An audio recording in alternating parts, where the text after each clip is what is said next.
Watu wengi wakisikia wana kisukari wanaanza kuogopa chakula. Wanafikiri kuanzia leo hawaruhusiwi kula ugali, wali, ndizi au viazi. Lakini ukweli ni huu. Huhitaji kuacha kula kila kitu. Unachohitaji ni kujua namna sahihi ya kupanga sahani yako. Leo nitakuonyesha njia rahisi inayotumiwa kusaidia kudhibiti sukari ya damu bila kuhesabu kalori au kutumia mizani ya chakula. Mbinu hii inaitwa kanuni ya sahani ya kisukari au diabetic plate method. Chukua sahani yako ya kawaida ya chakula. Nusu ya sahani yako inatakiwa ijazwe mboga zenye wanga mdogo.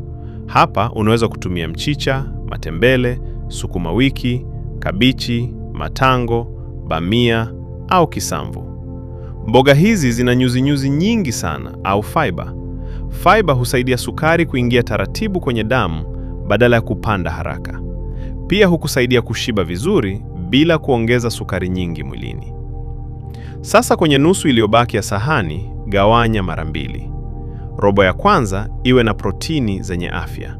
Unaweza kutumia samaki, mayai, dagaa, maharagwe, dengu au kuku asiye na ngozi. Protini husaidia mwili kujijenga na pia hukufanya ushinde njaa kwa muda mrefu zaidi. Hii inaweza kusaidia kupunguza tamaa ya kula vitafunwa vya sukari mara kwa mara. Robo ya mwisho ya sahani ndiyo sehemu ya wanga. Ndiyo, mtu mwenye kisukari anaweza kula wanga, lakini kwa kiasi.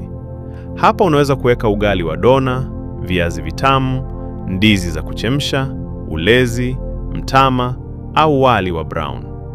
Jaribu kuchagua wanga wenye nyuzi nyingi zaidi kwa sababu humeng'enywa taratibu. Lakini kumbuka, hata wanga mzuri ukiliwa mwingi unaweza kupandisha sukari. Na kuhusu vinywaji, chaguo bora zaidi ni maji. Punguza soda, juice za viwandani na juice nyingi za matunda. Juice inaweza kufanya sukari ipande haraka kuliko kula tunda lenyewe. Kama unataka kula tunda, ni bora kula tunda zima kwa kiasi cha wastani. Kwa mfano, apple moja ndogo au kipande kidogo cha parachichi kinaweza kutosha kusindikiza mlo wako. Kwa hiyo kumbuka kanuni hii rahisi. Nusu ya sahani iwe mboga, robo iwe protini na robo ya mwisho iwe wanga. Mbinu hii ni rahisi, haina gharama na inaweza kusaidia kudhibiti sukari kwa maisha ya kila siku. Pia usisahau kwamba lishe bora ikienda sambamba na mazoezi na matumizi sahihi ya dawa. Kama umejifunza kitu leo, share video hii ili wasaidie wengine pia. Na usisahau kusubscribe Afya Fact TV kwa mafunzo zaidi ya afya. Afya njema inaanza na maamuzi madogo ya kila siku.